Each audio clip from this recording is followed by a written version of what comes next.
And what up? Need to find Yay! a need to find a better opening. Yeah. There's a Better than we're live? yeah, right. There's a lot of other guys. They do. We have the availability of instead of just having the countdown to Yeah. have video clips. So we should make some video clips so that we have an actual opening. That's what I was thinking anyway. Sure. Ah, I'll make the theme music and everything. But we're three guys and we're doing this show. A show about art and stuff. You are a lyrical master. Thank you. Thank you. I wasn't even trying. Holy shit. No. It's just pure talent. right. Amen. I'm always on my A game, I guess. Yeah.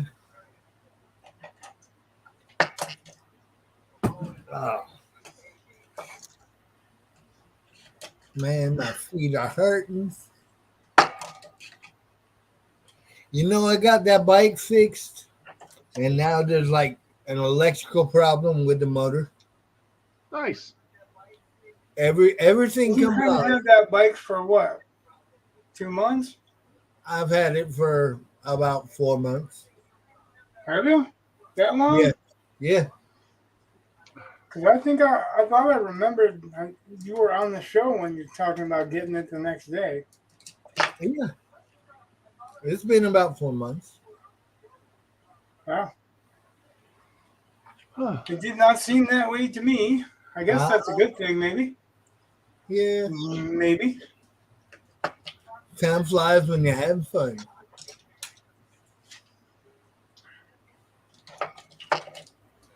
All right. So the usual golden opens.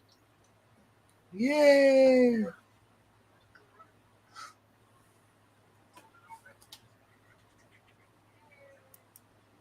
I just need to figure it out.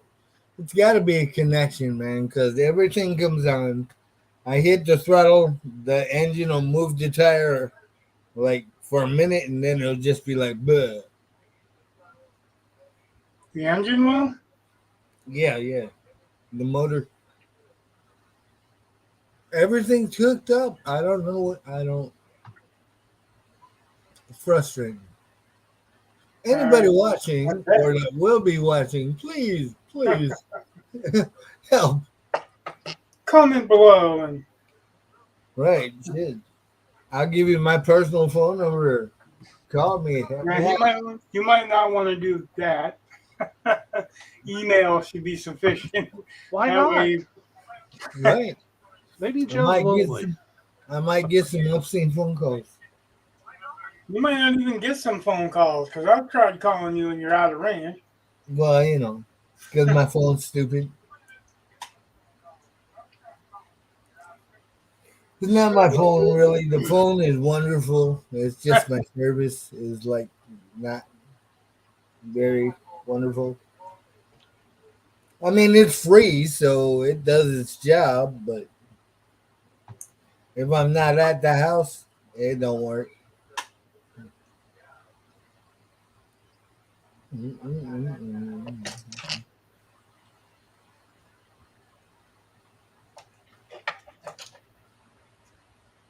Ugh. Doesn't sound good. Well, I got a class that I've never taught before, and it's a grade level that I haven't taught in 15 Uh-oh. years. I mean, it's literally, I was at a freshman orientation meeting, and the guy sitting next to me, the teacher, Mm. I looked over at him and I was like, "Hey, Aaron, guess what? I'm teaching ninth grade tomorrow." Guess what happened? Guess who was in my class the last time I taught ninth grade? You. So this guy's a teacher. He's been teaching for years, and that was the last time I taught ninth grade. He was in ninth grade. Damn. Well, you did something right. He's teaching now, right? Or something terribly wrong. Right. Well, yeah. Either something very, very right or something very, very wrong. There's no in between there. Glass half full, glass half empty. You know. Yeah, just kind of depends. Glass half full, glass shattered on the ground. With my hopes and my dreams. Yeah, so I'm going through and cleaning. Like I'm taking an old syllabus and getting it to where it should be. And there's just some stuff that from this syllabus that I have not done in years. I mean, years. Mm. So my colors are cobalt blue. Years. Well, like ultramarine blue. Let's see if that's on the camera. It's not, right? Now I adjusted this camera literally before we started to have more in the picture, and all of a sudden there's no more in the picture. That's strange. Let's see. Cobalt blue, burnt umber, bone black, ultramarine blue, titanium white, quinacridone magenta, cadmium orange, and cadmium yellow dark. And that's because we've got a lot of the base stuff done, so now it's moving on to more detailed stuff. Cool. All right. There's going to be some of that in the sky, but I've also got to do some blues down here because the snow at that time was out beyond the fire, beyond the smoke, is a different color. If anybody cares. We all care. Deeply. It hurts. Something's deep. They got boots. Yeah, right.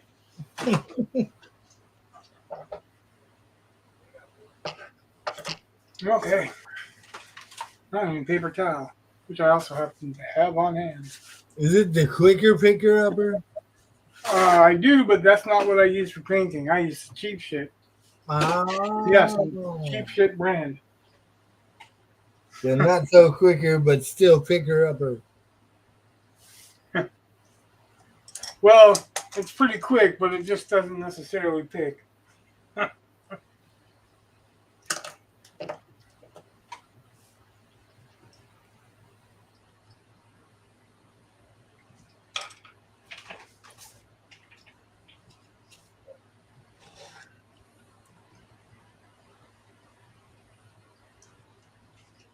So first I'm going to do a coat of that cobalt blue.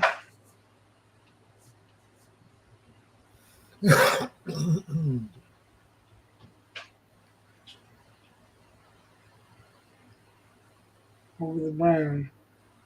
So you asked me, because I said that I saw Sisu, what I thought about it. Yes, sir.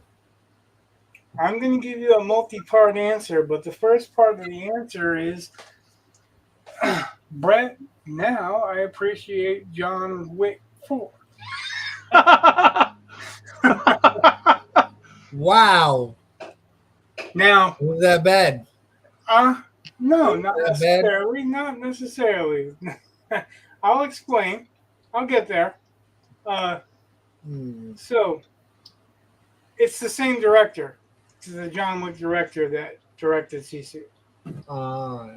And it is completely bullshit.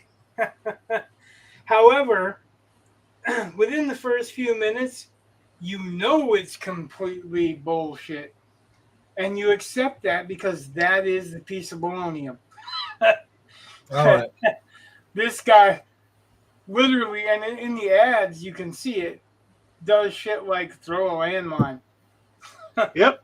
You don't see him Yeah, throw the landmine, but you see it flying through the air. that's what Stabs I'm the knife saying. through. Stabs the knife through a guy's head. So you kind of got the expectation that there's going to be some bullshit. He holds a gold panning pan, which you also see in the ads, but you don't know necessarily that's what it is. It's a gold sifting pan that they're shooting that he's holding up in front of him and's taking the bullets. This dude goes through some serious shit. Like way, way more than is believable that could have happened to anybody ever. Mm. And like the finale, there's all right, and what's worse is um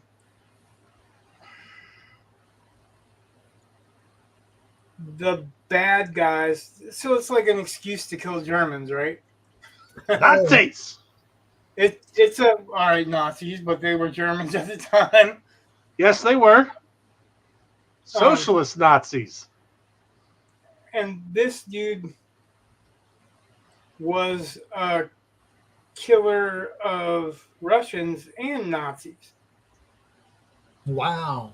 So I'm surprised that Yev didn't say anything about that when he was talking about Red Dawn was, with the uh, Russians as the bad guys.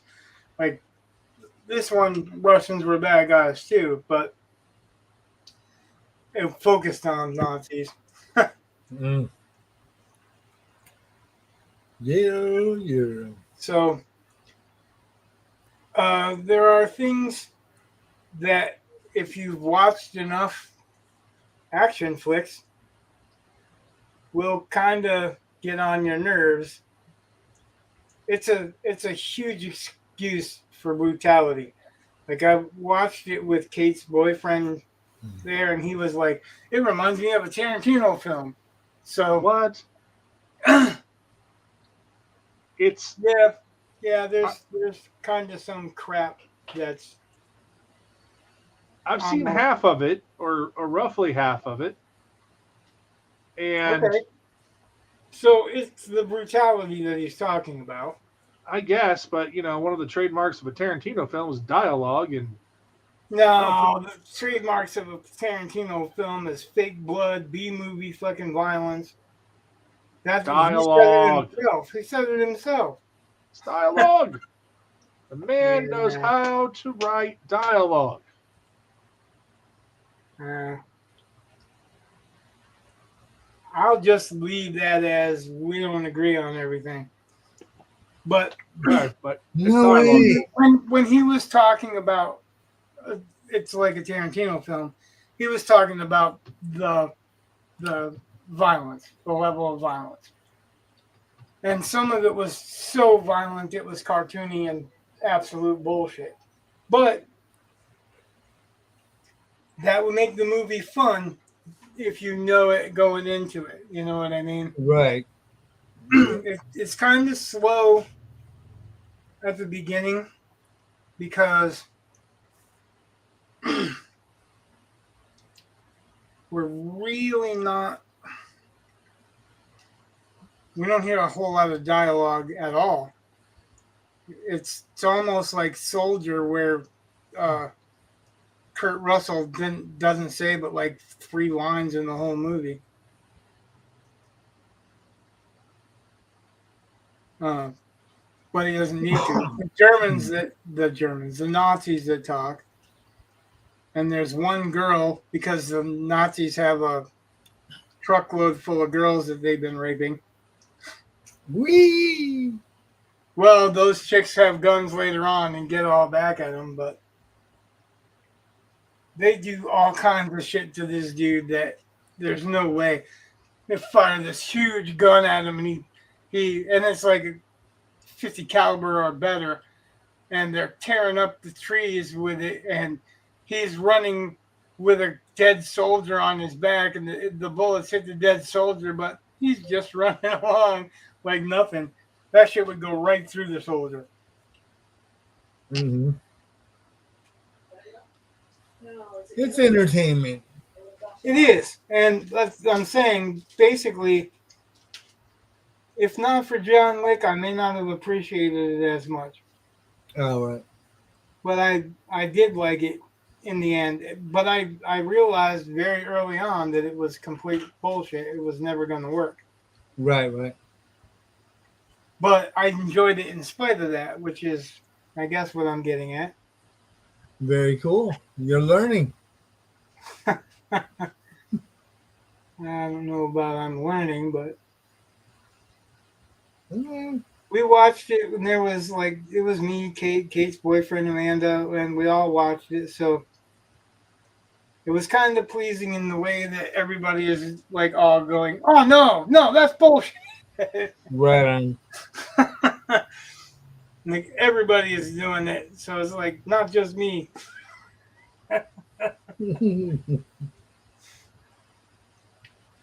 Yeah. But yeah, like you got to suspend your disbelief. It's like watching old martial art flicks where they're flying through the air and sword fighting as they're twisting through the air. Yeah, and they got like 5 minute hang time and shit. Yeah, like I was gonna say, like it's a 10-minute scene and they haven't touched the ground but once to bounce off and go again.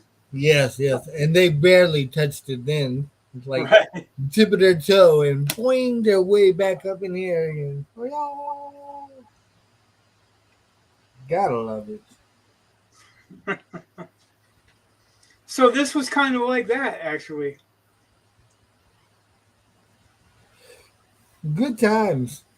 Yeah, like maybe a third of the way through the movie, not even, the Nazi commander general tells them through the radio, the guys that are the bad guys in the movie, tells them through the radio to abandon chasing him and go to whatever the extraction point is or whatever. All right. And of course they're not going to, you know, Of course not. but because they know he's got gold. Yeah, it's pretty brutal. Like when Damn. when they first find out that he's got gold, it's because well, one of them found some gold in his saddle or whatever, but he killed them right off, and that's what you see in the commercial. All right. Um, but then he bolts and he's bolting on his horse, and uh,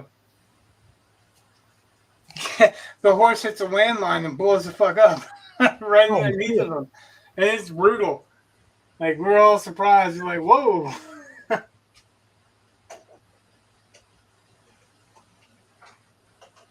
Damn. Poor little fella.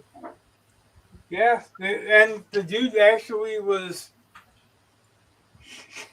he he crawled over and he was petting on the dead horse's head and he was feeling sorry for it, and he's a straight up killer. And he don't give a shit about people, but horses, dogs, you know. Sounds like Steve. Yeah, not. Well, maybe at one time. Mm, This guy's a very capable guy. Too capable because it's the shit that he goes through. right on. Yeah, they hang him. And that doesn't kill him. You know, they shoot him There's full that of nail. holes. They tried to drown Yeah. him. They what's that? There was a nail, so he could stand on it. Or Yeah, Yeah, yeah. he was trying to stand on a nail and he kept slipping, so he stuck a bullet wound that's in his leg into a piece of rebar yeah, that's what it was. No. until a plane flying overhead shook the fucking sign loose that he was hanging from, and then it Wow. rips right out of the bullet hole. It's pretty brutal. Pretty brutal. Oh my goodness.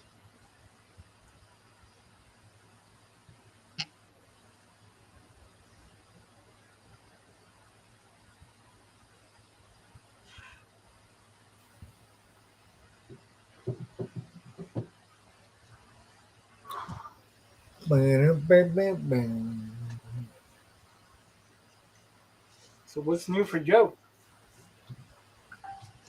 The blisters on my feet. You are here. What's up, Eli?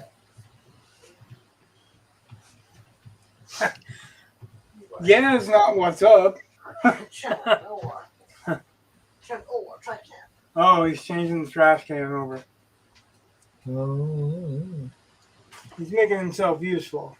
Can hear you say? Can hear you say? Alright, you here. Yep, Caitlin was here to watch a movie with me. very cool. Yeah, I'm gonna stop by.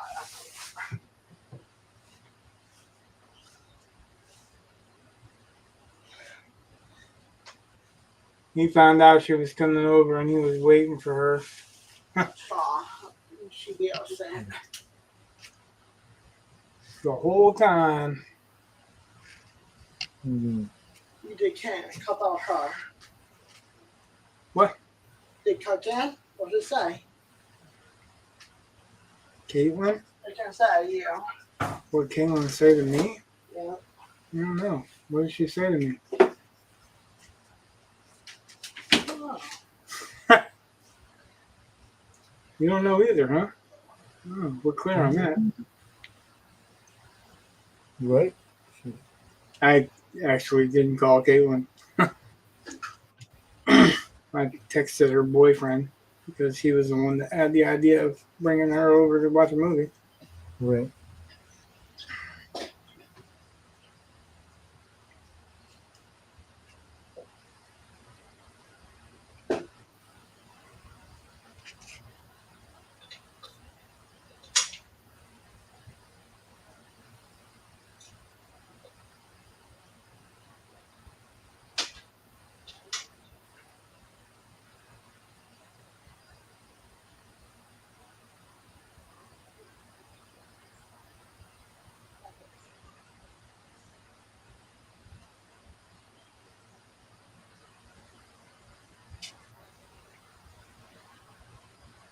Wow, it got suddenly quiet.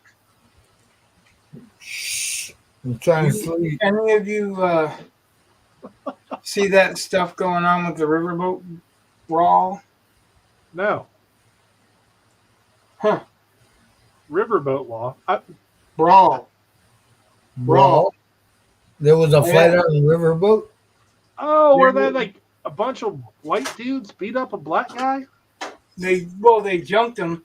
I don't know if race was a factor because I didn't hear anything, but they were all white rednecks, and he had gotten off the boat to say that they were parked at his spot on the pier, and that his passengers couldn't disembark from his riverboat because it was like a riverboat cruise or whatever. So they needed to move because that was his spot. Right. And they just fucking threw down with him. One guy ran across the dock and jumped in, and it was pretty crazy. Mm. The world's coming to. I blame Joe. It's all my fault. I know. Probably. That's why I blame you. No, it's all Eli's fault. Eli knows that. It's Eli's fault? Okay. Yeah. I told him a long time ago, it's all your fault. So like anything that goes wrong, I'm like, what do you do? What'd you do? He's laughing.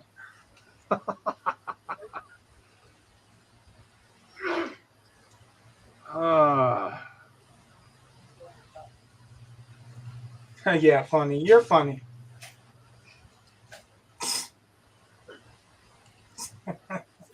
I'm gonna go get some more coffee, man. I'll be right back. Oh. Ow. No pain and suffering that I feel.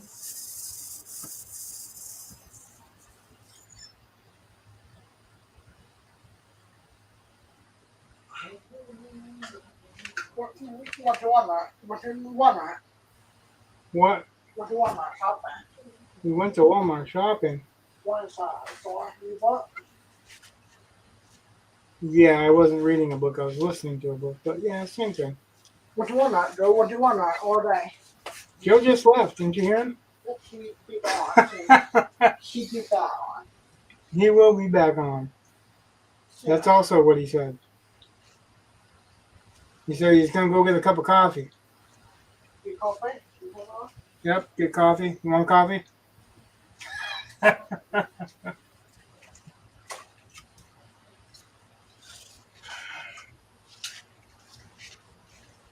Eli doesn't like coffee.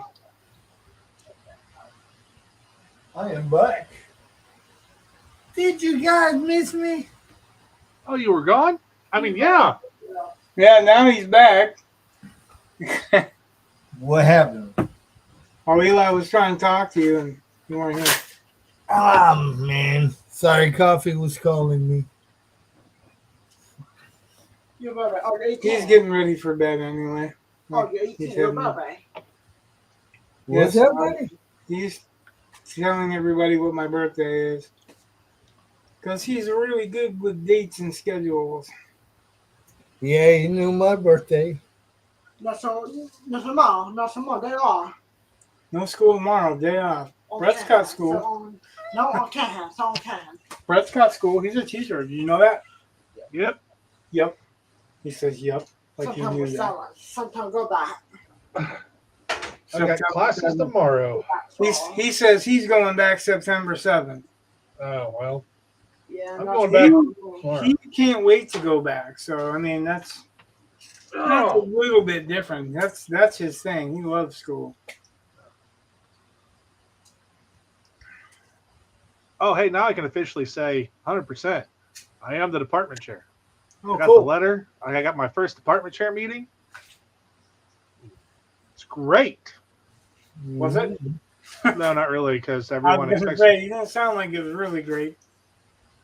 Well, at one point in time, in the last 2 days, I was told that we were missing about 150 textbooks, and it was my job to go find them. How is it? Which- Because that's the department head job. I guess, but except for we weren't missing 150 textbooks because we never had that many, and it was just something. It was an honest mistake. Someone just read the wrong thing. We had bought 300 digital copies and like 90 hard copies because we only had enough for 3 class sets. Because we only had 3 teachers teaching the class, but now that particular grade level has gotten so big that we have to have 4 teachers teaching it. So we got to have 4 class sets, and we don't have that many. Just don't. So Well, I had to figure out how to fix that problem, which I did, but just one of those What did things. you figure out? Kick Well, it back so- up to the next level. It's an American lit class. So let's face it, if you really want to, you can find all of those stories because they're all in the public domain. Oh, yeah, right. And we adopted books, I think 2 years ago. I think it's our 3rd year on them. So the old textbooks that we had, we saved 1 class set of them for some reason. So those are the ones I'll use, and whatever, just is what it is. I only have 1 class of juniors this year. Well, kind of depends on how you look at it. I have 2 AP That's classes. crazy. They're juniors, and then I also have juniors. right on. So right now it looks like I have a good schedule. We'll see, but it appears good.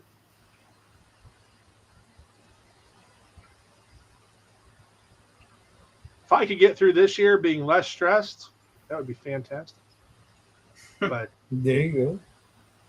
I also know because my son is taking my AP class, like I can't shortchange wit. There's no way the AP classes this year are definitely getting everything I can possibly do. So, Oh, because it's your kid.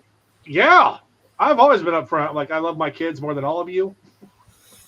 So, I tell my students that I'm like, I get paid to deal with all of you. I pay to deal with my children. I will definitely support them over anyone else. But I hope so. yeah, that's the weird part though about having one of them in my class, because I'm his writing instructor now, so I have to grade the papers, Right. and I can't really like like my younger son who has a different English teacher. I can go through and say, well, let me look over your paper before you turn it in. Right. Right. I don't really know if I should do that with my kid taking my class. Yeah, you can't really do it like that because that's not fair to everyone else. Right. That's a huge bias. Which my son will be thrilled if I don't do that, because they hate it when I go through their papers. Right on. And especially when there are some things like, one of them had a paper last year, and the way he did citations was just wrong. Just 100% obvious and wrong. And it took like half a second for me to just glance, and I could tell his citations were wrong. And that's the kind of thing where the boys should be having me look over everything, because I can tell them how to do it right. I can show them examples, whatever. But, it's dad, so they don't want to. Right. It would be like... The last person that they're going to want to listen to is dad. Oh, I know.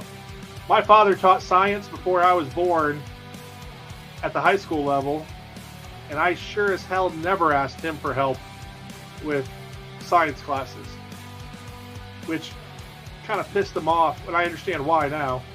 But no, I don't want to ask dad. He'll get mad. I don't know things, which is just dumb, but just how I felt. Right.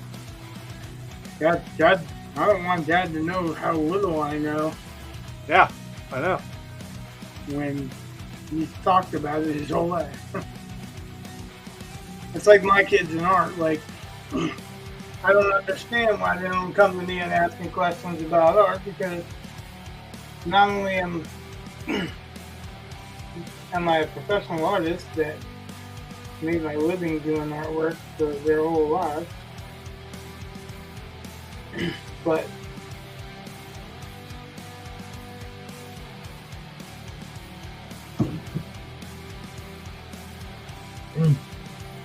sorry, I'm lost in thought for a second. But I can teach them techniques that I didn't know when I was their age, stuff that I was always looking to know. Well, that's like one of those things. Well, my kids are all like, they're like, I don't need your help. I'm going to do it this way, even though they know it's the wrong way, or they're not going to achieve what they're trying to achieve.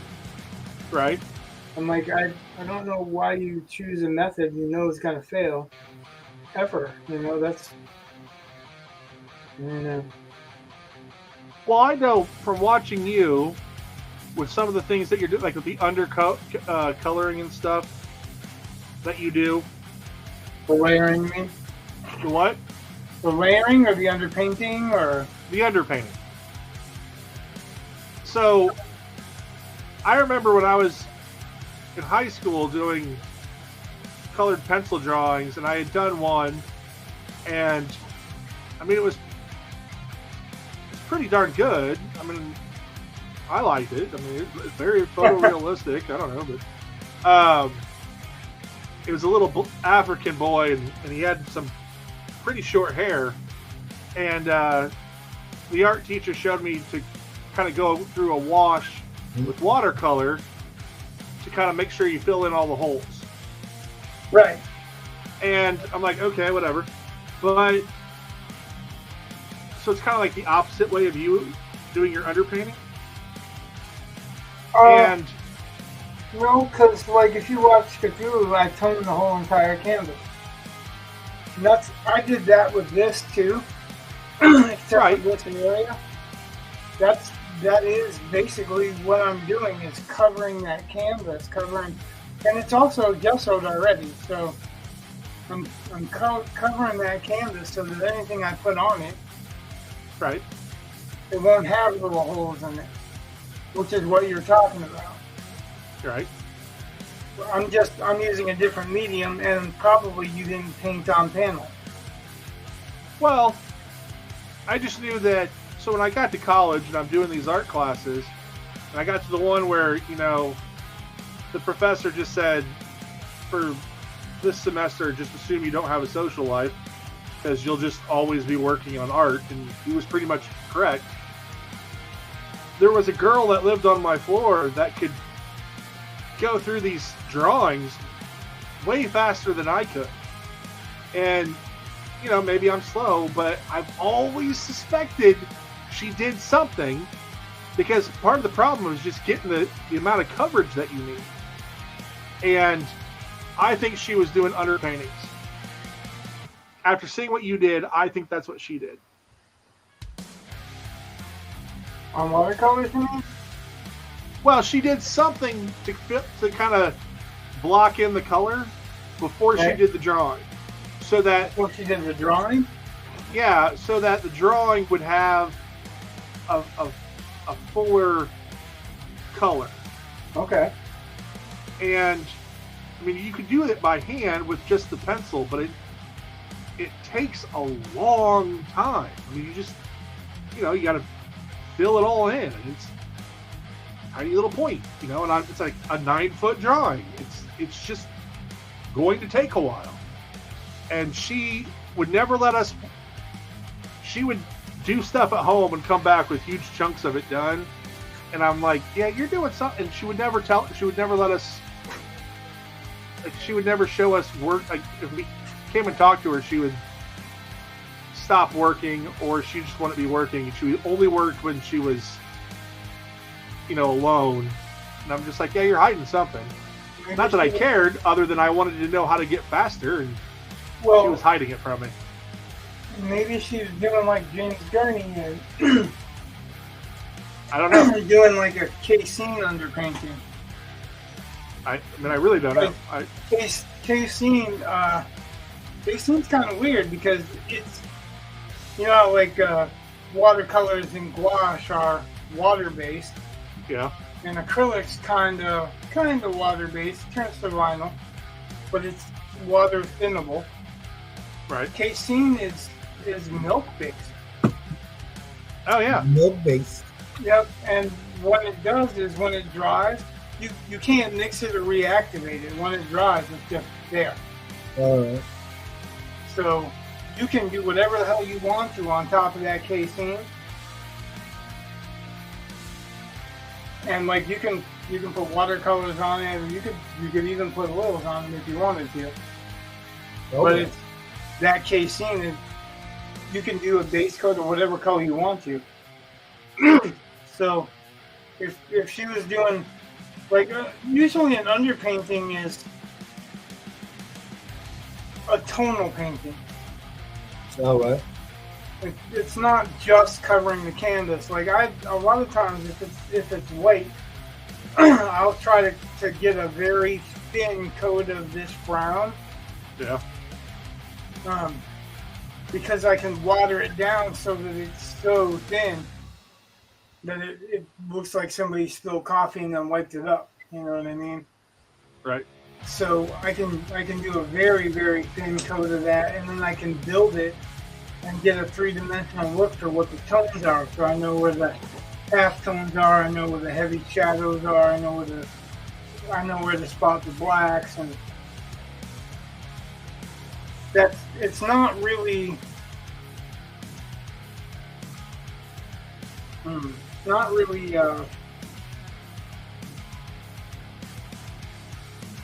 doing so much of an underpainting or so much of a base coat, a coverage coat. or it's not really blocking. It's pretty much beyond what blocking is. If Okay. you know what I'm saying? Yeah. Like I'm not blocking in the underpainting. The underpainting is, if I was doing it in black and gray, it would be called a grisaille. Okay. But it's basically a black and white value painting. Mhm. So this is not a grisaille. It's but it's a tonal one. I like to use browns, either sienna, burnt sienna, or burnt umber. Burnt sienna is a little bit more warmth to it, so I can get better skin tones if I go over it.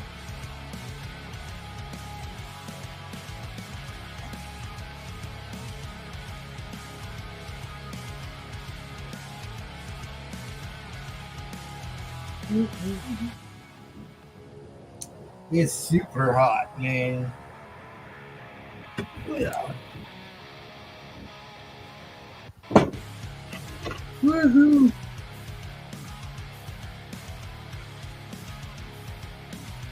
Ugh.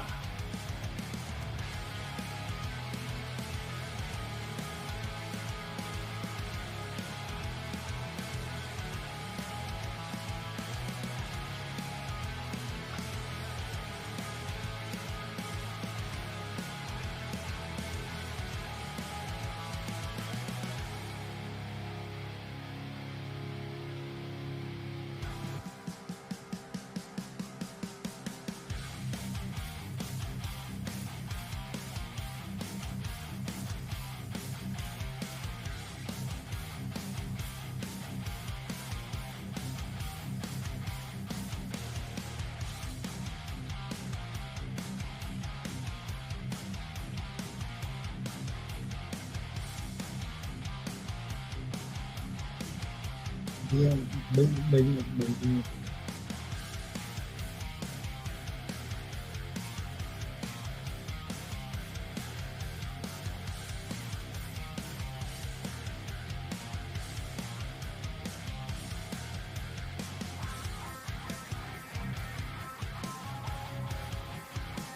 Yeah, I walked into work today. One of the waitresses are like, "Joe, you're turning black." Uh, Oh my God, I never knew. What? And she was like, "Oh, you know." Started to watch The Jerk again because Kate's boyfriend has never seen it. Right on. He's talking to his mom, and his mom's like, I don't know how to tell you this, but you're not really our biological son. What? And Steve Martin's all like, you mean I'm gonna stay this color? Yeah.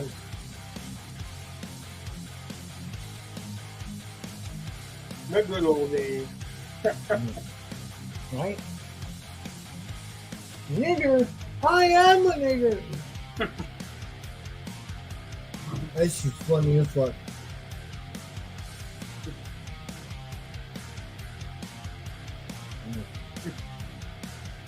Like, I always remember the he hates those cans part, but I never remembered what the guy that was shooting was saying.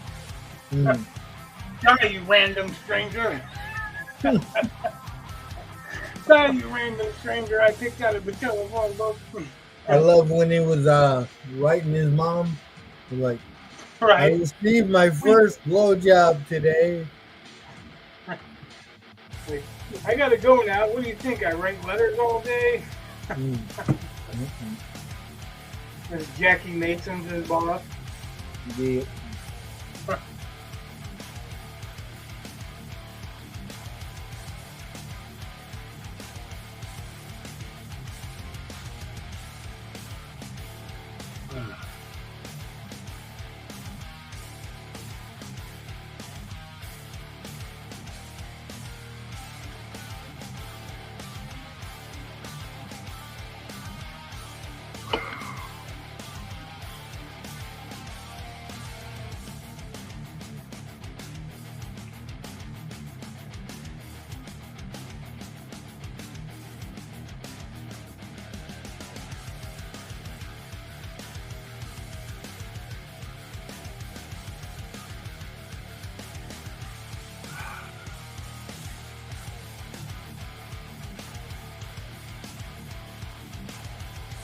Well,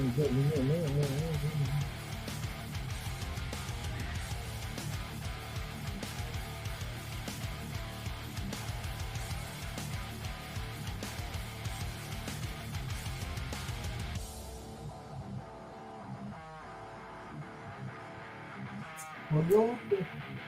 I know you want to jump off my day. Go ahead. Yeah. Okay.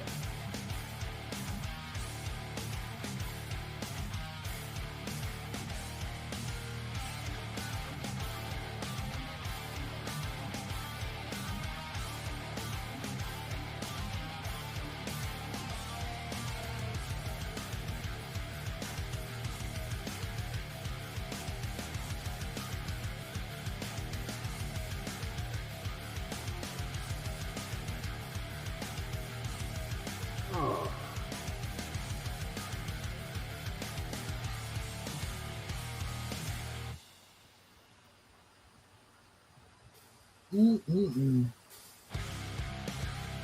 Must have been about 110 degrees this morning, man.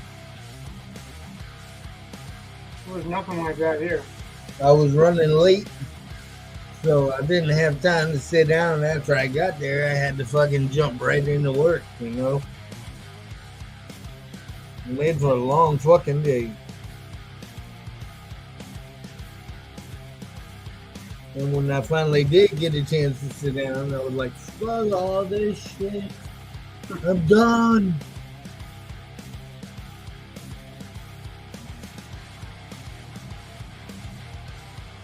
It's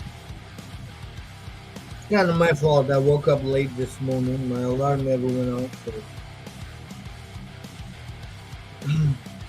I got up about 8:30. I had to be there at 10.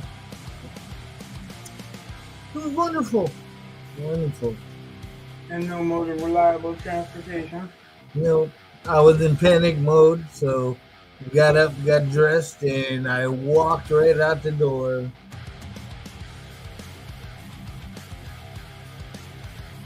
It was wonderful. Wonderful. Nothing like a good 3-mile walk in the morning.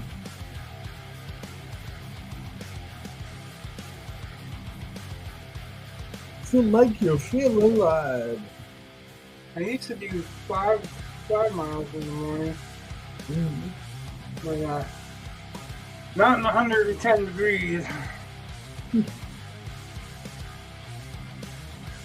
It's Maine. Don't have to deal with that shit. Well,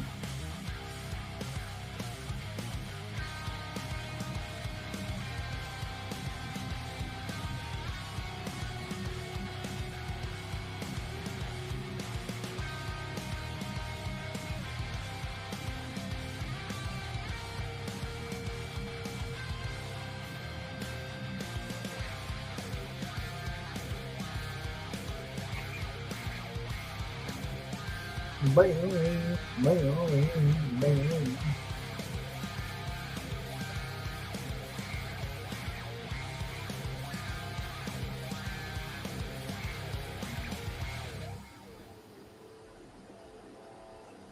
I think I might do a test stream tomorrow, man. Oh yeah? Yeah, I'm thinking about it. It's gonna be on Twitch. Twitch? Yeah.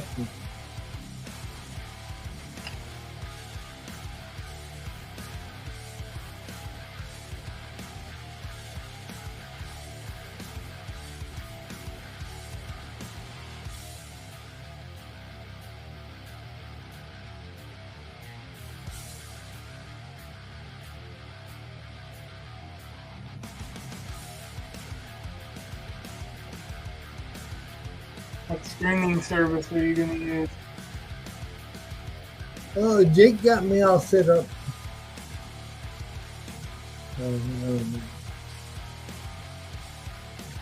I'll check more into it. It's I can simultaneously be like on YouTube, Twitch, and a couple other platforms. I can too. Right. I'm just gonna I think I got send it out. 3 where I am right now. Right on.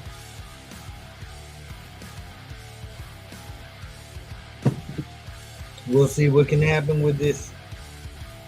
The Joe Schmo Show. Yeah.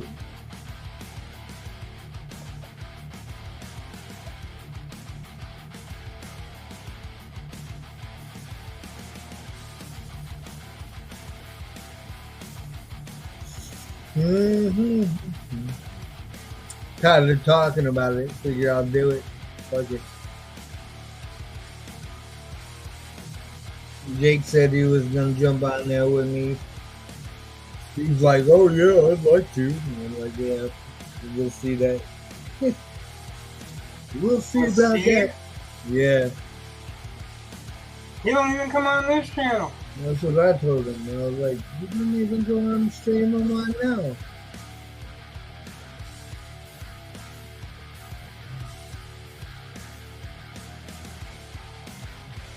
Where are all the people in the comment section, man? Someone needs to write us.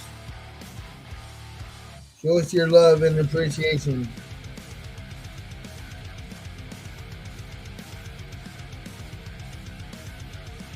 I guess part 1 of that is we need somebody with love and appreciation. Well, you know, there's someone out there for everyone. At least that's what they tell me. Come on, guys, I'm lonely.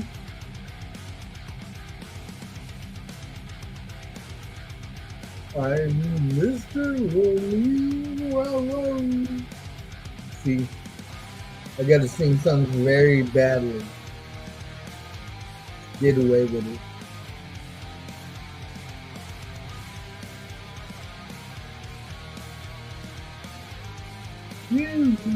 It's fucking hot as hell, man. It's hot in here. Not good.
He thinks cobalt blue mixed with black. Bone black.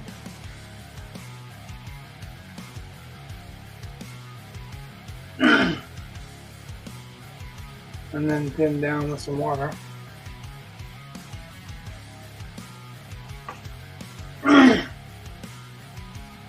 allows me to make a kind of light dark cloudy, like thin cloud, like dark cloud.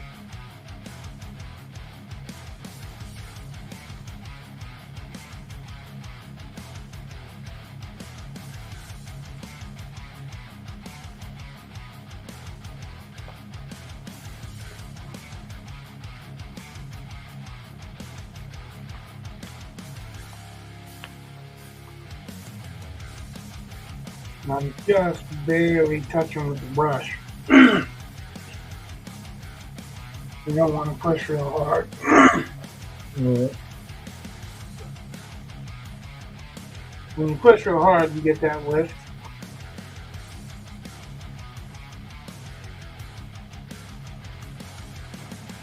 And especially if it's wet, you just shouldn't have to.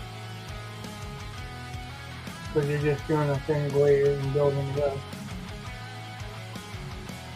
Some white parts of the sky are going to be showing through. And some won't.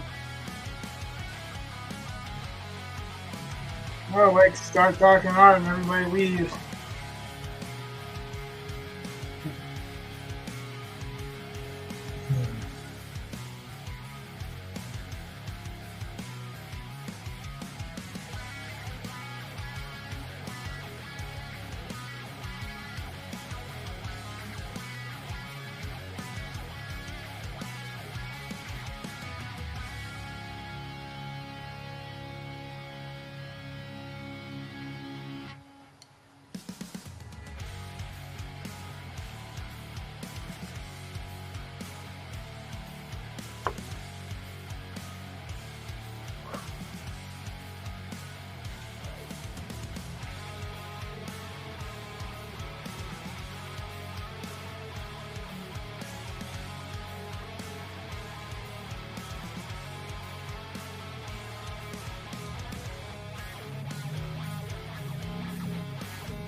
Bing, bing, bing. Bing, bing, bing.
Yeah,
yeah.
Trying my hardest not to make the background look like a Scooby-Doo painted background. Right on.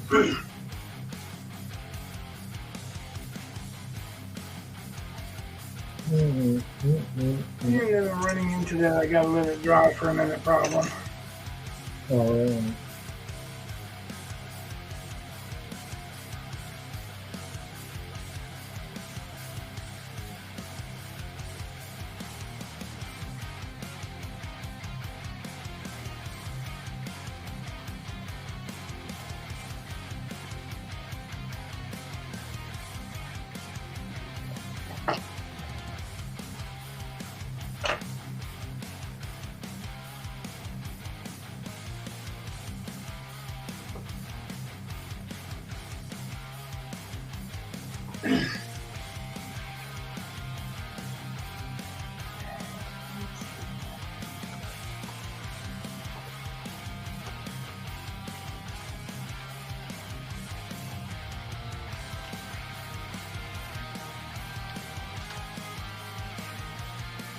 I need some little round brushes, I guess.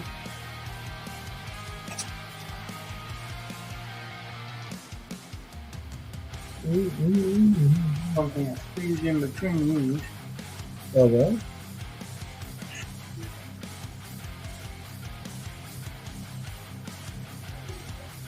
Yeah, because I've only got the kind of pinstriping ones and a couple of number 6s and number 2s, but the style of brush it is makes it different. Yeah. Oh, let me go take Muttley out.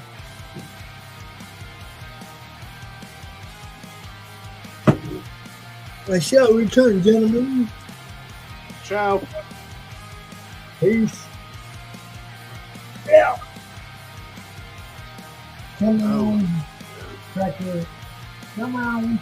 No, that dog's way too small to get down.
How's the lesson planning coming?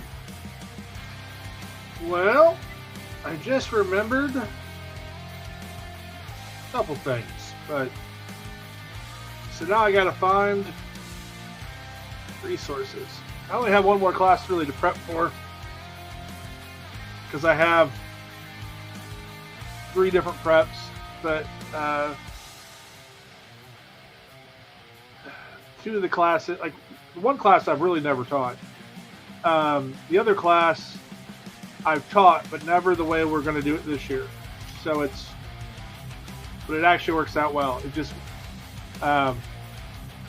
normally with American literature, we start with 1607 and go from there.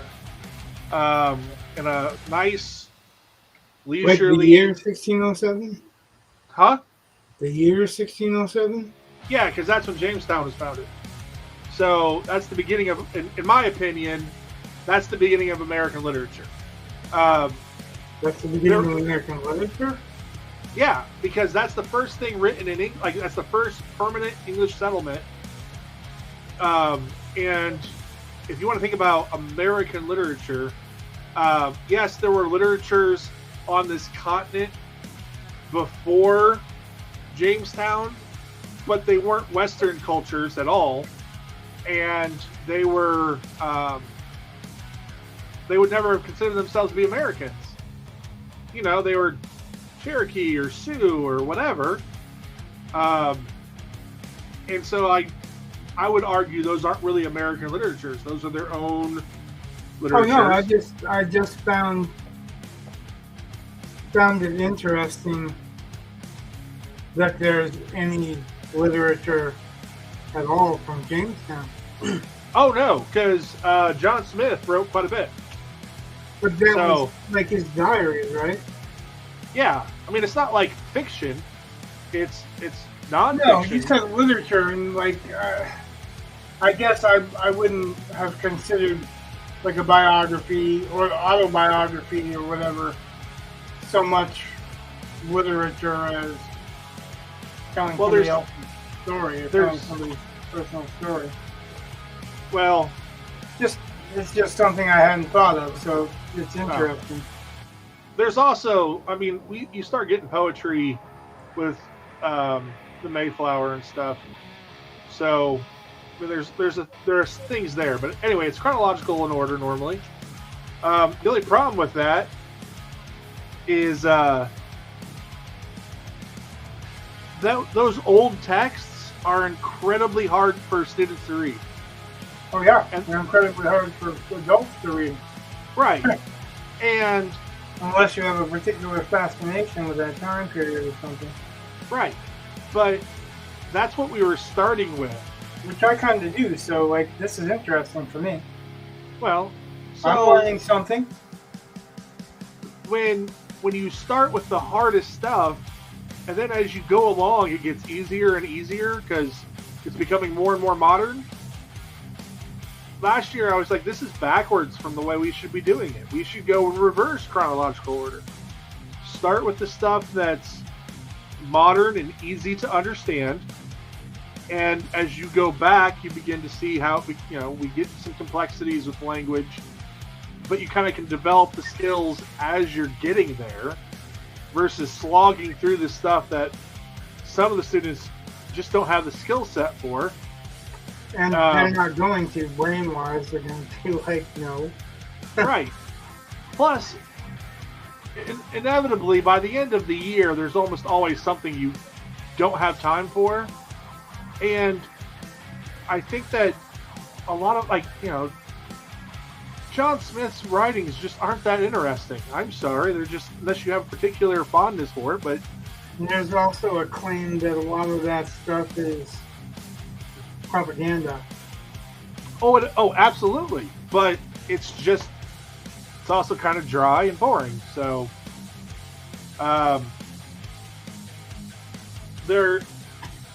last year I started looking at the curriculum and I was like looking at like chunks of time and whatnot. And we normally cover the Crucible at the beginning of the year because it covers the Puritan time period, even though it's a modern text. Right? I'm like, okay, but at the end of the year, we normally do Gatsby. So why can't we just start with Gatsby? I think that's the way you should do it, though, is to do a modern version of that text because nobody reads that language anymore. The language has changed. Well, yeah, I mean, it's just, there are, I think, a host of reasons why this might be better. It's just, I haven't done it that way yet. So, I think that if you're inspired to teach about something, those kids will get that inspiration from you. They'll take that from you. I remember, like when I was in school, I had my English teacher was also a cross country runner. Yeah. He was the coach for the cross country running team, but well, one of them. But his passion was the Kennedy assassination. Okay. So on test days, we could push our desk up against the wall and look busy, or we could watch Kennedy assassination films and stuff like that. And he was so passionate about it. If you had questions about it, it was just inspiring to listen to, Cool. I don't have the same amount of interest that he had in it, but we all got caught up in it a little bit. I guess that's what I'm saying is, if you're passionate about Gatsby or whatever, they're gonna get your passion. They're gonna take a little bit of your passion from that. Well, that's kind of the I hope. think that's a good thing because that's the way kids really want to learn.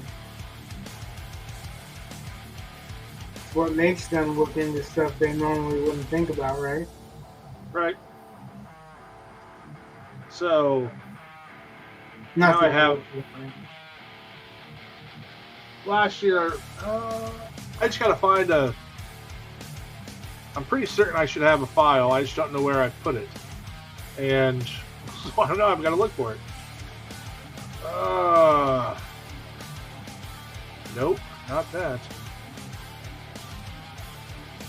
So you consider colonial America American literature and not just when it was America?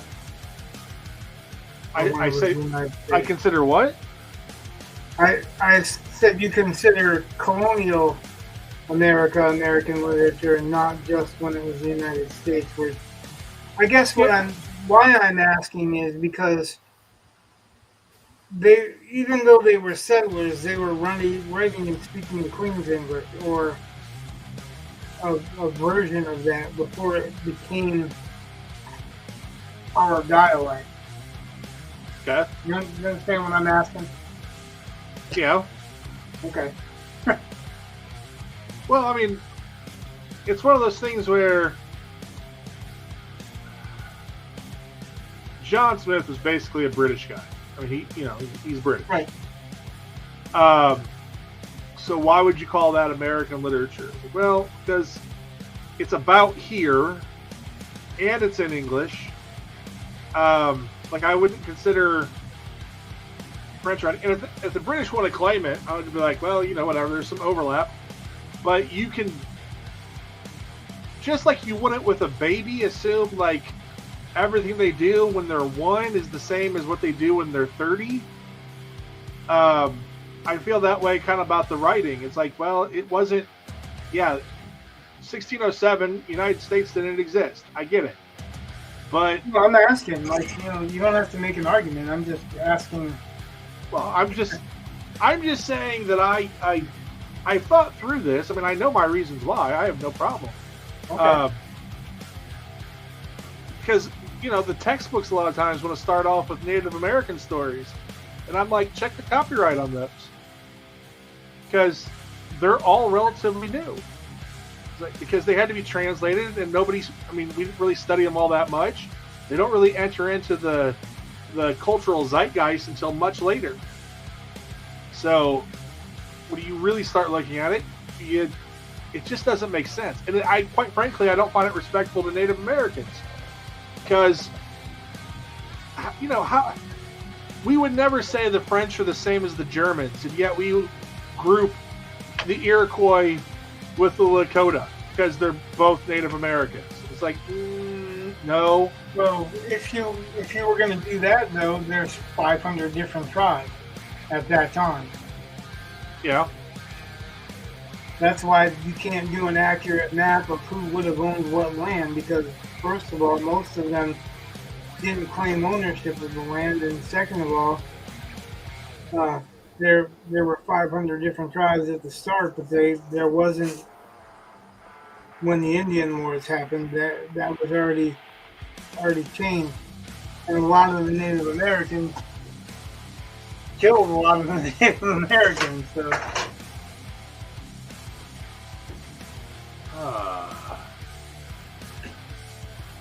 I don't know. I don't know if that has anything to do with American literature, but just mentioning the tribes in general.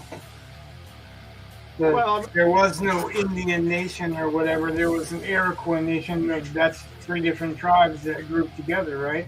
Right. But most of them didn't consider themselves a nation. They just considered themselves a tribe.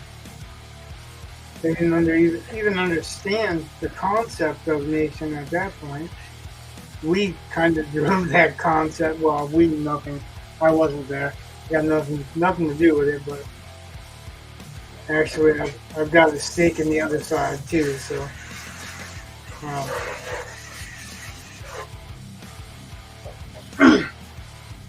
they would have never defined themselves that way. So, but I don't know how that affects our consideration about American literature.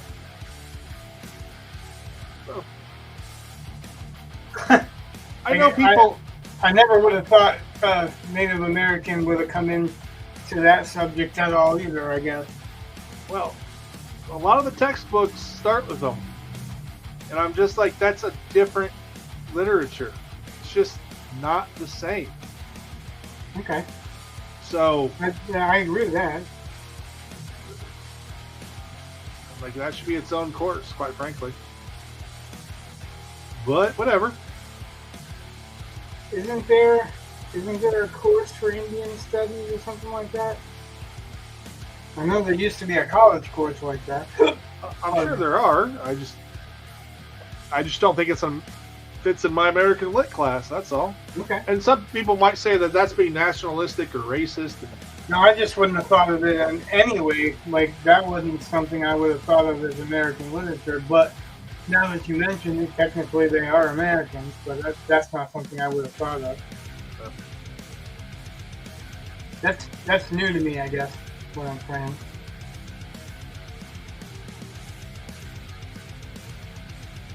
So you start with John Smith, or Well, I usually did, but now I think we'll end with John Smith if we ever get to him. Instead, So we're going to you- start much later. okay. Like I'll probably start with the John Green piece. So, which is really good I because don't know if I know that name. John Green. John Green is famous as one of the two Vlog brothers. He and his brother Hank Green developed Crash Course, and they get used a lot in classes. And John Green wrote The Fault in Our Stars.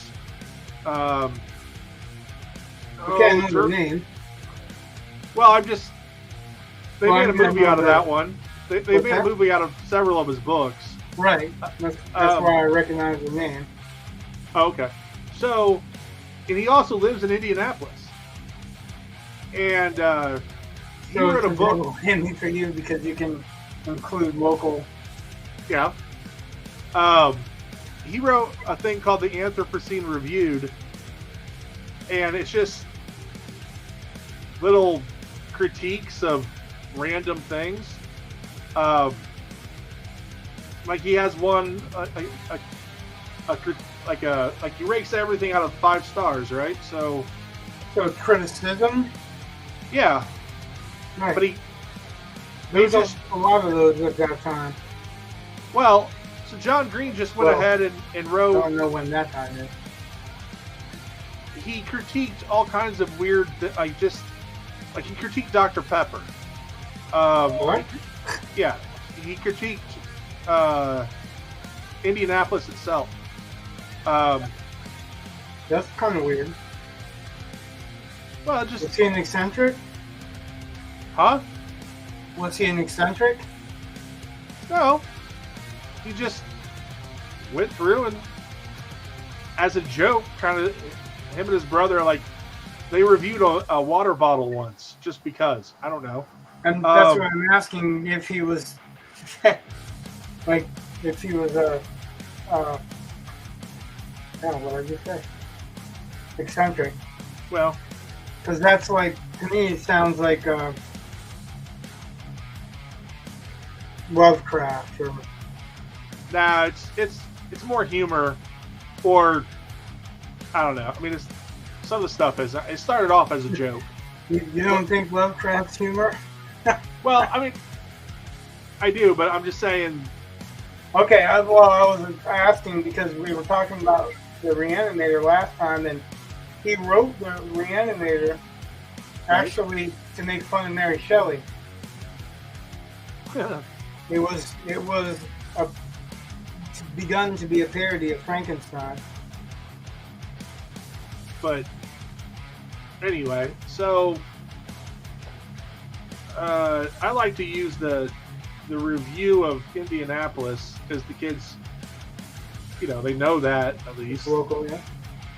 And then I normally ask them, they have to critique something because I find that kind of interesting. And you have some students who can, and it gives them a way of being creative. But if they're not creative, they can still do the assignment, and you can review something about school. You can review something, whatever. I don't really care, but it lets me get a sense of where they're writing. It's just, but it kind of didn't make sense last year because I started off with it just to see.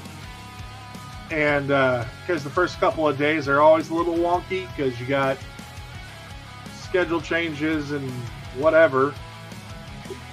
So I started off with it last year, and I really shouldn't have. But this year, I probably should. And I think I'm going to continue that. I just got to find where I put my file. The critique file? Well, I have to be able to give them a copy of stuff.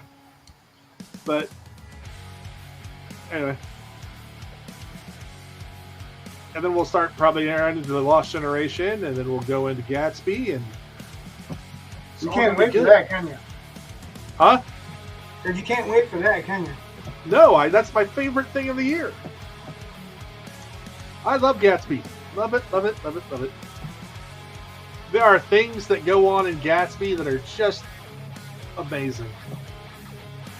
So, I know some people hate it, and they're allowed to hate it, but Well, yeah. you know, I don't worry about anyone else liking it. I just know that I like it a lot. I know why I like it a lot. I know that my feelings about it have changed over the years. I used to subscribe, like, there's a general theory that Daisy's just, oh, she's a victim of the patriarchy. No, she's a dumpster fire of a human being. Because once you understand that she's a dumpster fire, and she has no redeeming qualities whatsoever, then you realize that she's ultimately the absolute worst character in the book. Not that I get, caught up in that at all. Because a lot of people want to complain about Tom, her husband. Oh, he's a womanizer, blah, blah. And, he is. But ultimately, he's never trying to hurt Daisy. And Daisy's absolutely trying to hurt Tom. And she doesn't care how she does it or who gets hurt in the process. Tom's a horn dog. Daisy's malicious. They'll have no fury.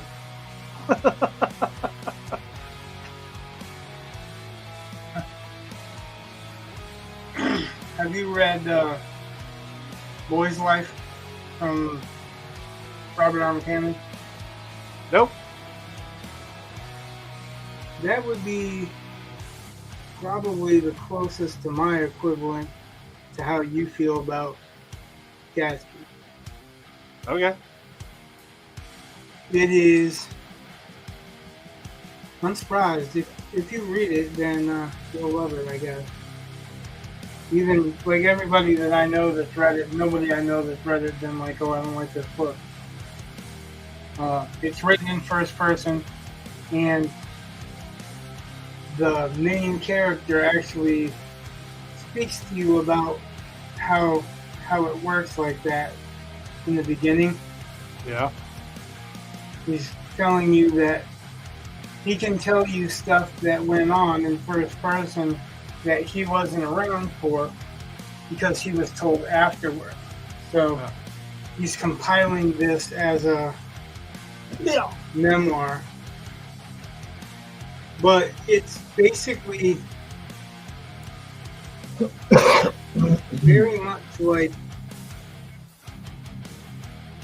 To Kill a Mockingbird. Yeah. With a boy in Alabama in the 50s. Yeah. I know who you're talking about. Yeah, Emmett Till. What? Are you talking about Emmett Till? No. Oh. I don't know who you're talking about then. No, I'm talking about Boy's Life. Okay. The setting is Alabama in the 50s when they were calling it Birmingham or something like that. Oh, Birmingham, yeah. And it's really interesting. It's a story of a kid that's going through changes. Like, his dad was a milkman, and then all of a sudden they're opening the first grocery stores that you don't need milkmen anymore because there's a grocery store that you can go and buy milk from. You don't have to have it delivered. Changes. But while at the beginning he goes on his father's route with him, and as they're coming around a hill where there's a hill on one side and what they think is a bottomless lake on the other side that's filled with like water moccasins and shit like that. My favorite. A car crosses perpendicularly their path and goes into the drink, and his father pulls on the side of the road and dives in the water to save the guy, and he's not able to save the guy, but he doesn't talk to his son about it. But his son sees somebody that's standing, it's like just before sunup, so he sees somebody standing there, and all he can pick out is this guy's got a fedora with a green feather in it. Yeah. So he basically spends his summer vacation trying to find this killer. Huh. And while he's doing that, there's all this crazy upheaval. What's going on, friend? Hey, the friend is here. Yay. All right. There's all this crazy upheaval in that the town and everything. And there's a black part of town and a white part of town, and he saves this black kid. And when they do, the leader of the black part of the town, the main person, is a woman they call Queenie or something like that. It's been a while since I read it, but when he I think it's a flood or something that he saves this kid from, and it wasn't anything to save the kid. There was never a question. He didn't see color as anything. He just was a kid. Right. And the old woman and her guy was the Moon Man. That's what he called him, the Moon Man. They gave him a bike, and he rode that bike everywhere throughout that summer. But that bike, he was convinced, was a magic bike. So at the end, you're not really sure if that's the magic bike or this little kid's imagination. It's a coming of age story, so all of this stuff with these kids coming of age while he's trying to find a killer and all this other stuff's going on all around him. So it's really good. It has the feel of To Kill a Mockingbird with a little bit of mystery and a little bit of horror. And almost it's a little bit of something wicked. Oh yeah. Mixed in, yeah, the Traveling Carnival. Right. Or, yeah. Ray Bradbury, right? Yeah. Well, I'm talking about this book. There's a Traveling Carnival. I'm sure it's a homage to. You said Ray something Bradbury. wicked. Yeah. Yeah. That's what I'm saying. There's a little bit of something wicked in there too. Oh yeah. I'm pretty sure that that's a homage to something wicked. Just like most of the book is kind of a male version of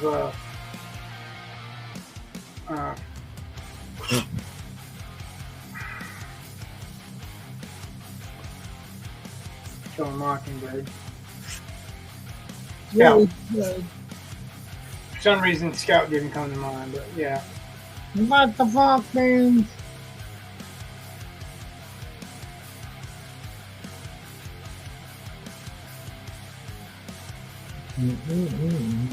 So is Harper Lee in your catalog?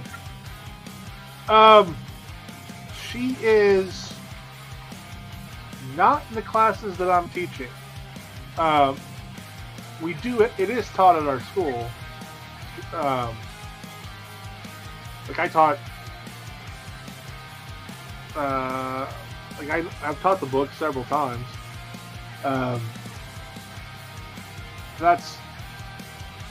I also I'm responsible for getting it out of most of our curriculums. You don't like Yeah, it? I know it's my fault. No, I'm asking. You don't like it? The problem with the book for a class is that it's like 300 and some pages long, and Yeah. our That's not very long though. well, okay, but when you're giving it to general students who are below grade level already on their reading, and you're slogging through, like it takes a lot of time to get through. And we were teaching it at the 10th grade level, and at the time we had a state graduation exam that was given at 10th grade. And Ow! it was Yeah. it was too much time on a book instead of focusing on some of the stuff they were going to be tested on. And it's just a matter of, where do you spend your time and what you're trying to do if you want to raise your test scores. Right on. And so I argued, I was like, it's not like you can't read it on your own. It's not like you can't, find it or whatever.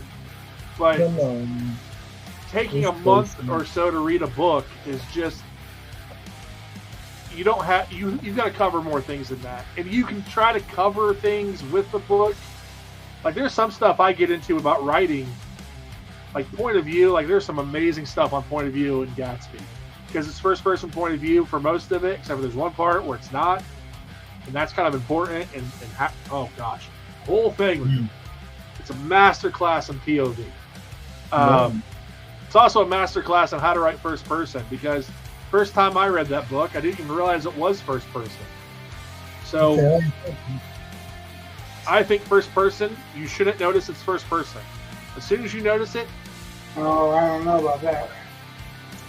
if you note, it's like the best rhymes are the ones you don't notice.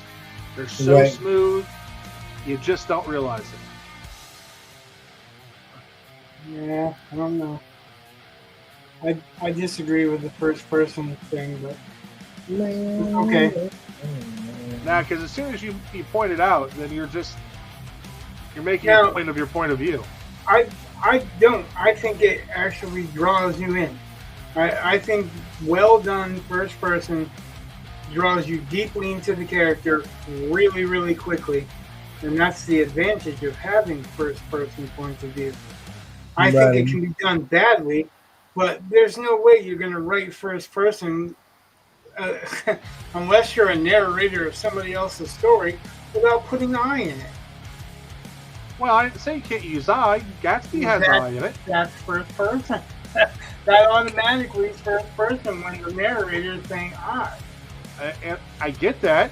I would never deny that Gatsby's first person. I'm saying it was done so deftly that it didn't have any of the drawbacks that I normally associate with first person. Okay, well, what you were saying is that you didn't notice it was first person, and that if you noticed it was first person, that's bad. That's where we have this rift, because I notice it's first person the first minute I see the I. No, there's I in third person too. Only if it's in quotations. Yeah, and so it's there. But Now what Yo, the what fuck? you so even though it's obvious because it starts off, it talks about what his father told him. He doesn't insert himself that, like, it's very limited as to how many times he refers to himself. He's not there to Right. talk about himself. And it's I still think it's one of the best examples of first person done well. It's what makes me think that first person can be done well. It's what keeps me from Right. saying I hate first person.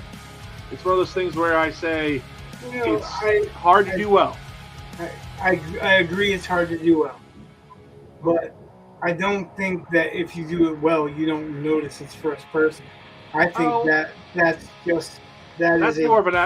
That's more of an absolutist theory or statement than what I really believe. I'm just saying. Yeah, no, I was gonna say that that's more of a personal reaction. Like you can totally validly say that I didn't notice it was first person when I was reading through it. But you can't say that I'm not going. You know what I That's mean? fine. You It's can just- say that you didn't, and I accept that. But for me, like the first time I read it's first person. Bad first person is I smelled, I heard, you know what I mean? Like everything qualified like that, because good first person, you shouldn't need to, because you know it's in first person. You don't need to know who's feeling it, who's smelling it, who's tasting it or touching it, unless it's something outside of the ordinary. That makes sense? Yeah. I like first person, but I like first person because I don't see any. Have you read like Prince of Thorns? What's it about? Oh, you would know if you read it. Okay, well, I guess I haven't read it. Well, it's grimdark, and it's about a maybe a 12 or a 14-year-old. I'm not really sure which one, but he's the leader of a band of reavers, and at the beginning, he's like watching a priest die. He's got very little sympathy, but there's a big reason for the character to be the way the character is. All right. Okay. You just have to find out. But the thing that really exudes, or that I really got sucked into, was the voice was so. It was attitude right off the bat. I knew it was him. I knew it was his attitude. I knew he was trying to project an image, and I knew that there was a reason behind his coldness, even though they didn't outright say it. I could feel it. You know what I'm saying? Yeah. And I wouldn't say that I didn't know it was first person, because it's obviously first person. There's no question at all to me. But it's done so well that the attitude that this kid portrays, and even though it's twisted, his leadership qualities and all that stuff, make you ignore the flaws in the prose. If there's, really any flaws in the prose, you're not paying attention to that so much as paying attention to this kid's voice. That's kind of the thing with Boys Life. It's Corey Mackerson's voice, and he's not a bad guy. You know what I'm saying? From the get-go.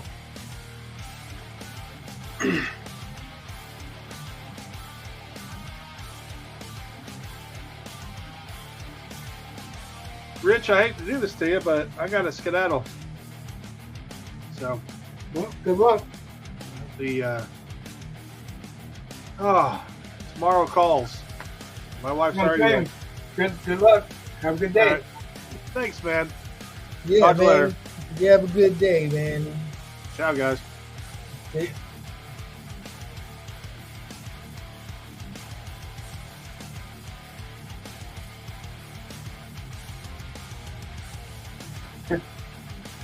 He's very passionate about The Great Gatsby.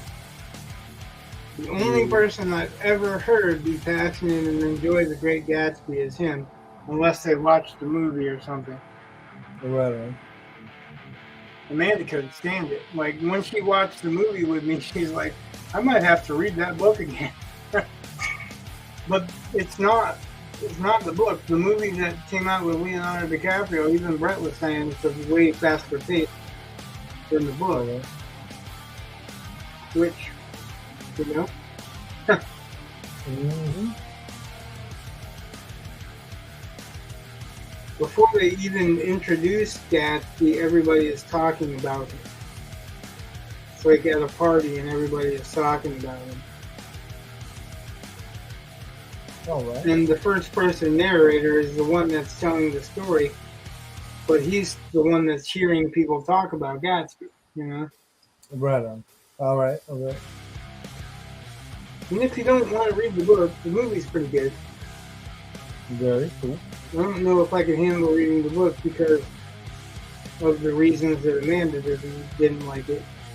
We are similar in taste on that. Right on. But I don't want to insult Brett because I know he loves it, and that's a good thing for me. Any book that somebody truly loves, whether I love it or not, you know what I'm saying? Yep. Anything that makes you read is good.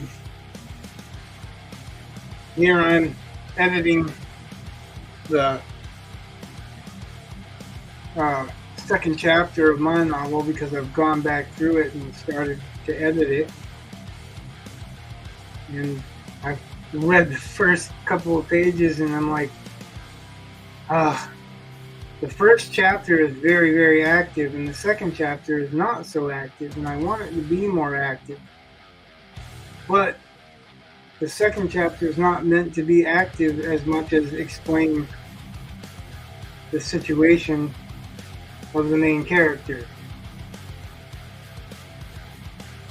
But I also don't want it to be an info dump. Right. And that's kind of how it read. So I've been changing it, and I've made myself this promise that I would edit 5 pages a day.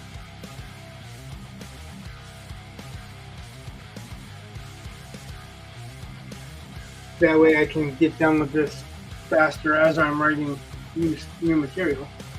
Right on. But then I've read this chapter and I'm like, wow, I can't. I have to stop and rewrite this chapter to make it better.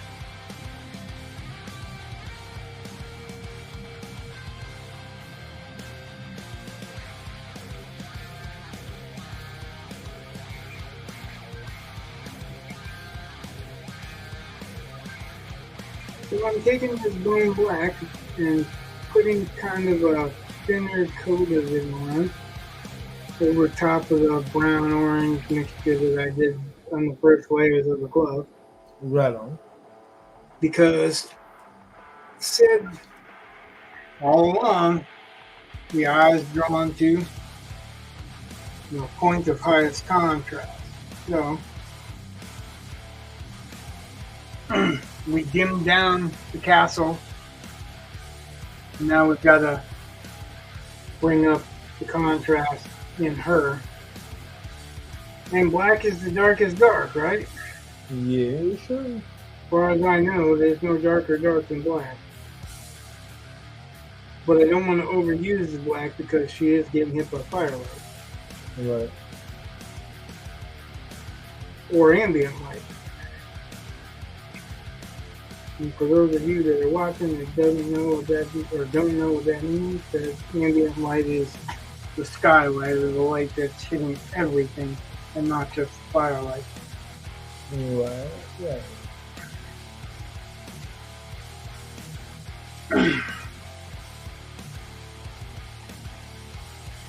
Like we got some texture in the landscape back there already. That adds to the snowy pass look. Right on.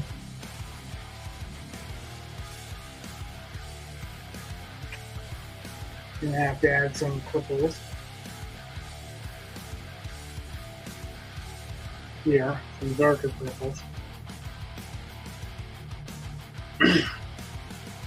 But first I'm going to go through with some blacks.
Been really wet here last couple of days.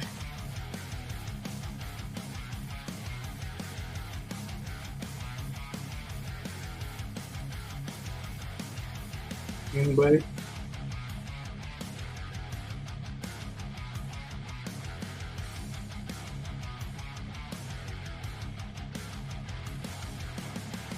We're gonna keep going.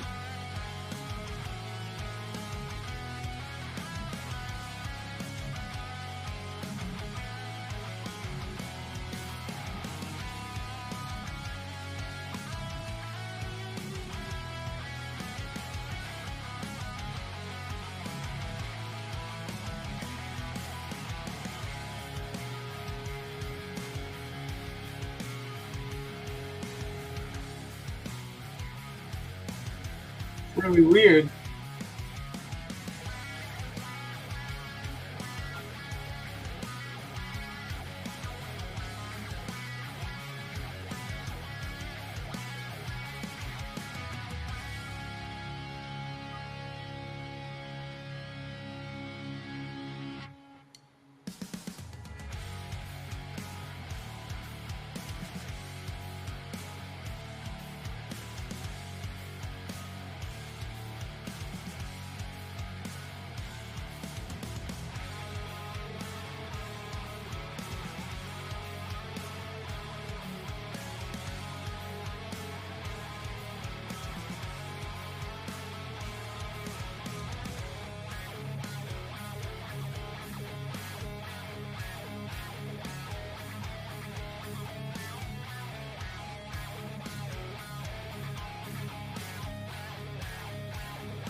Guess it's the me show. Guess it's the me show.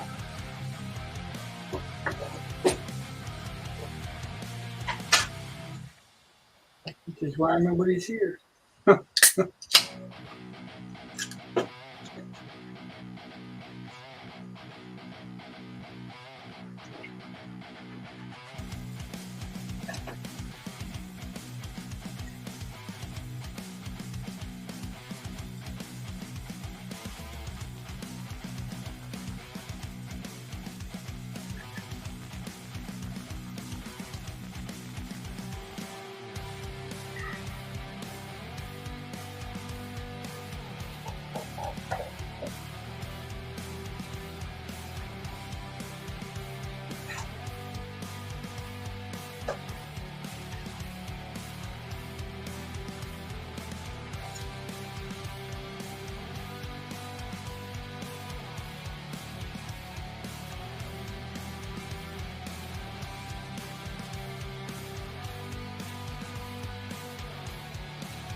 You back yet? Yeah, I'm back. Then I put you back in a long time ago. I had to run to the bathroom.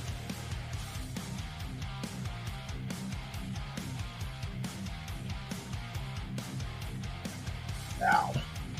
Yeah, I was kicked a little bit ago. I was like, what? Yeah, that's weird. Yeah, it is. But it's all good. You know I'm not gonna kick you. Oh, It would take something major for me to even think about kicking you. right. No, it's just the program did it itself. I don't know. Oh, they knew. All right.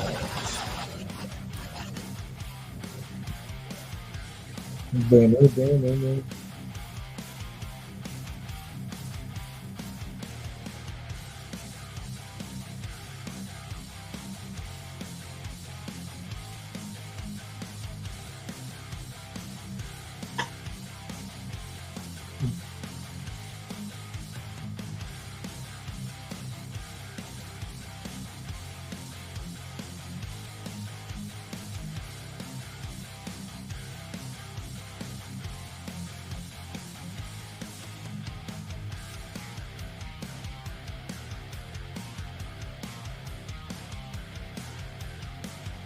I don't think there's a whole bunch more I'm gonna do tonight. All right. There is a few things that I want to hit, but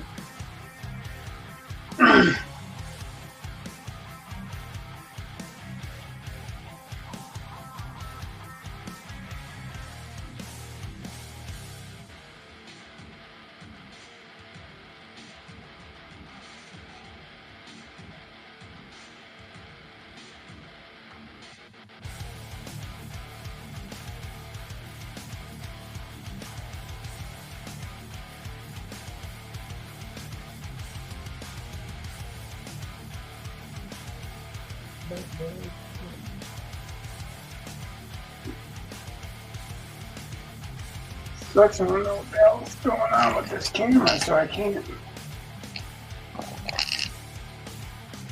focus in on all the nuances I'm doing right now. Right.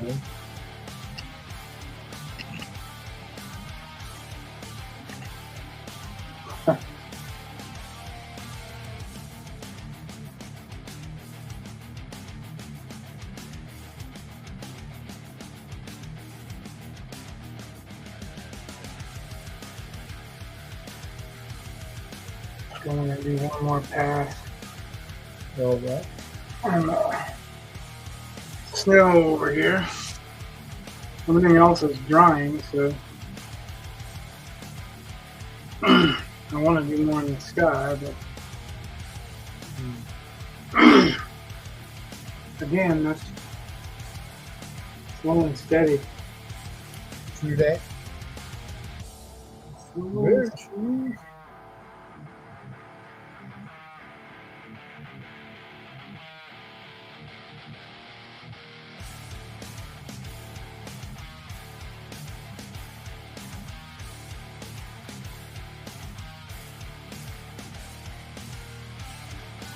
You can't see me see the thing because of the freaking camera. I don't know why it's doing that. Really weird. Nah, I couldn't hear you. Me either.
Mhm.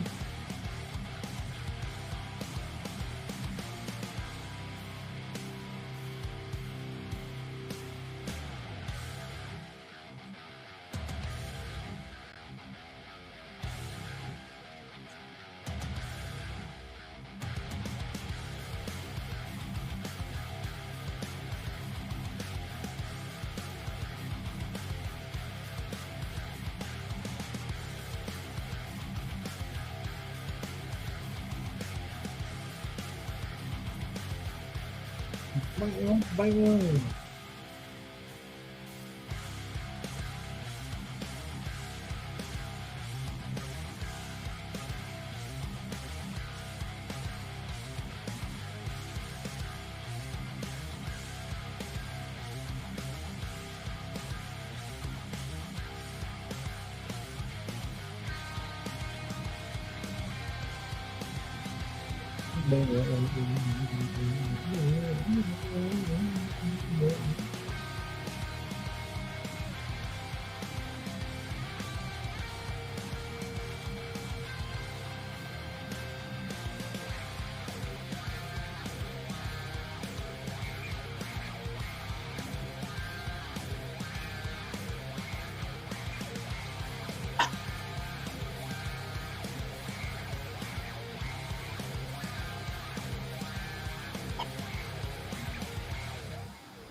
Mhm.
What the fuck? Man. Okay, this What? shit. Hmm. What? Never mind.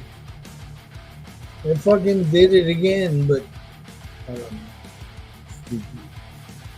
Did what? It popped me off of your channel for a second. I guess I was still on there, but my screen's all fucked up. That might be the case. It just might be your screen because when I looked over, it was an empty chair. It wasn't gone or whatever. It was just an empty chair. Well, actually, my screen was big, but where I normally let you in Yeah. was an empty chair. I don't know.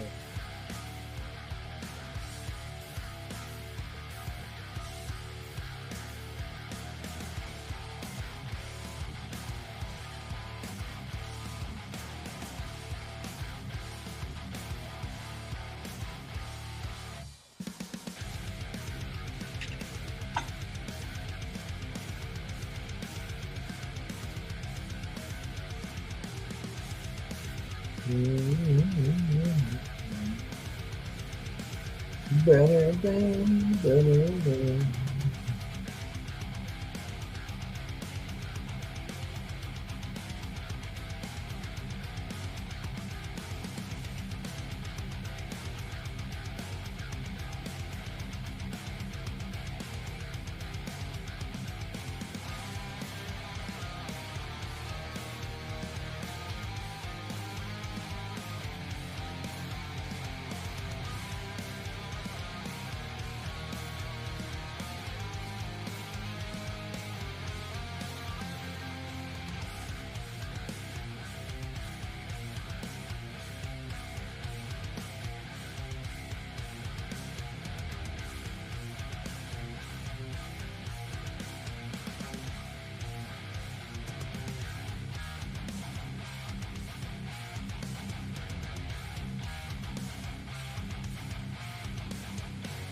How's that look? Very good.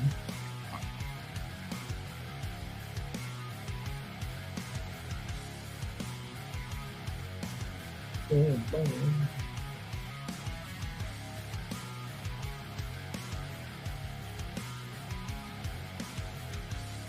Yes, technically you're not the person I should be asking, but I'll ask that person later.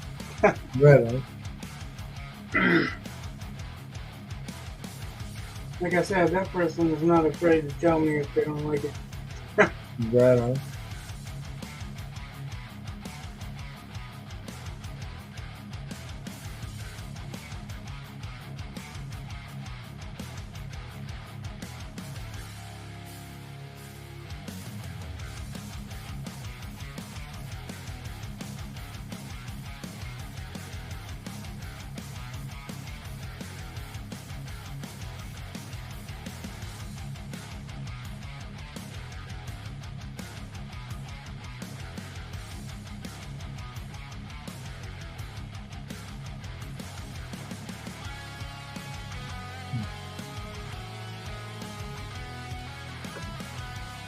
Oh.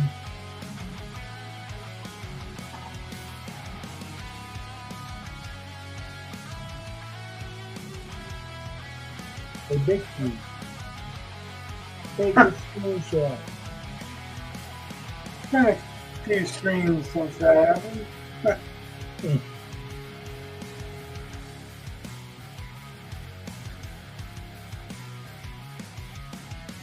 Hey, Dixie, take a screenshot. All right.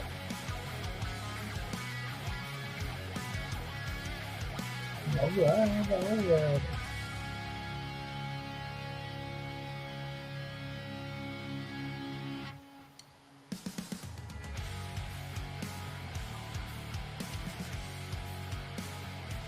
Boom, boom, boom, boom.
What's it? I stuck my hand in the paint. Oh, well. Yeah.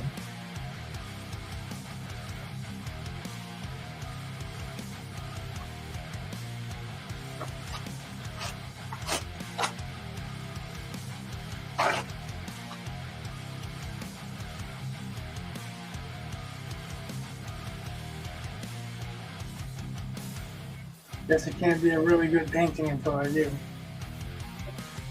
You're right.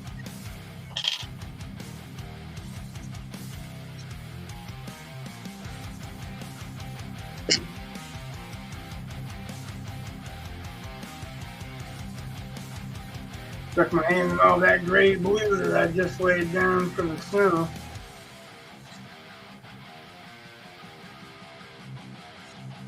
Not as much as dry as I thought it was. Right.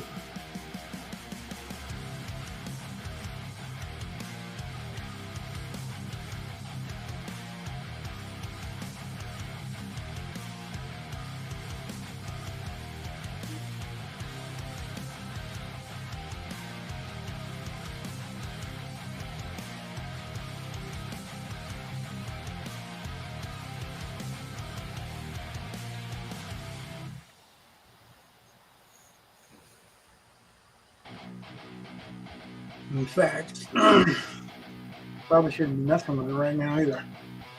Right. That's pretty much all of it.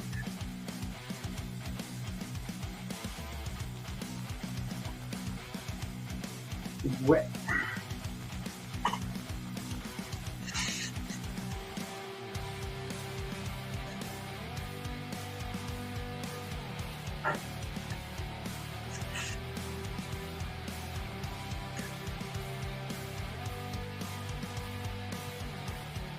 We just made a major leap putting that snow back there, though. Right on. There's going to be trees back there yet, too. I've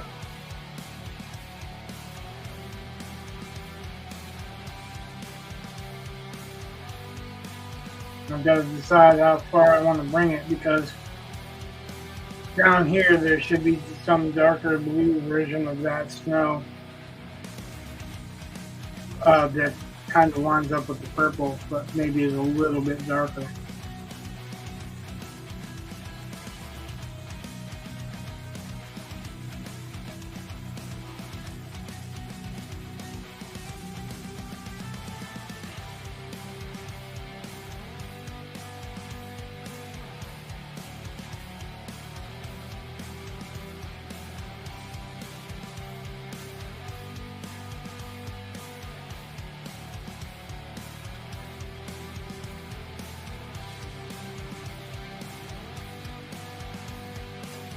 Got a lot of sky done.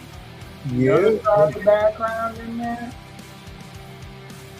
The trees aren't in there yet, but the trees are just very dark brown branches and stuff. I've got to do another pass of highlights on their chest and arm a little bit, but I've been it's pretty close. Right. There's small things I need to touch here and there.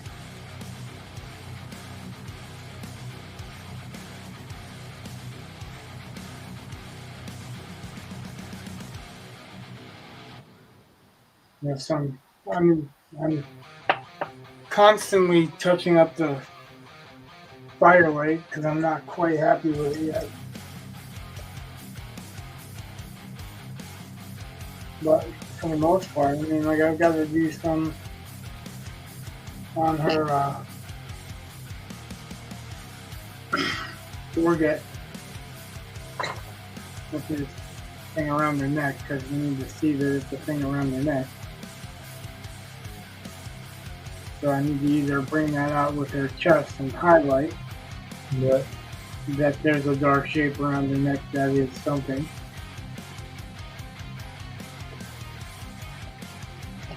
Or I need to add the detail into it. I'm gonna go full screen for a minute because I'm gonna do a screenshot. You do it. Well, I don't know how to do a screenshot, but it takes them whenever they want to. So.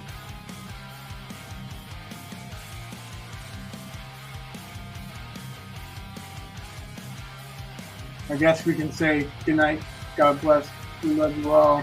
You gotta take it easy. Like and subscribe if you like and want to see more of it. Yeah. Love, peace, and chicken grease. God bless you guys. Thanks for coming out. And like he said, like and subscribe. We're here for you.